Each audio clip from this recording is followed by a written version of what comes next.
Hello, పిల్లల్ని హాలిడేస్లో వీకెండ్స్లో మాల్స్, కెఫేలు, ఐస్ క్రీమ్ పార్లర్లు వీటితో పాటు అప్పుడప్పుడు ఇలా మాలాగా బయటికి కూడా తీసుకెళ్ళాలి. అప్పుడే వాళ్ళకి జీవితంలో కొన్ని కొత్త విషయాలతో పాటు విలువలు కూడా తెలుస్తాయి. ఇంతకు మేము ఎక్కడికి వచ్చినామంటే మా చేలో జొన్న సొప్ప కోస్తున్నారు. అక్కడికే మేము వచ్చాం. మాతో పాటు పిల్లల్ని కూడా తీసుకొని వచ్చాం. రావడమే కాకుండా నేను కూడా ఒక చెయ్యి వేసి కొంచెం సొప్ప కోసాను. ముద్రకు ముందు కొంచెం పచ్చిగా ఉన్నప్పుడు వీటిని పిసుకుళ్ళు అంటారు. ఇవి తినొచ్చు. ఇక కూలీలు చొప్ప కోస్తుంటే నేను చిన్నోడు మట్టిని స్పర్శిస్తూ కొంచెం నేచర్కి దగ్గర అవుతున్నాం. దీన్ని చూడండి ఎంత హ్యాపీనో.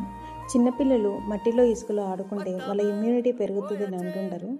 అవేమో నాకు తెలియదు. పిల్లలకి మట్టి, నేల, పొలాలు, చెట్లు, పంటలు ఇలా ప్రతిదీ ప్రకృతికి సంబంధించినవి నేర్పించాలనేది నా ఉద్దేశం. ఫైనల్గా ఇవి మేము పండించిన జొన్నలు. నా చిన్నప్పటి నుంచి మా అమ్మ నాన్న నేర్పిన ప్రకృతికి సంబంధించిన పాఠాలే నా పిల్లలకి నేర్పుతున్నాం.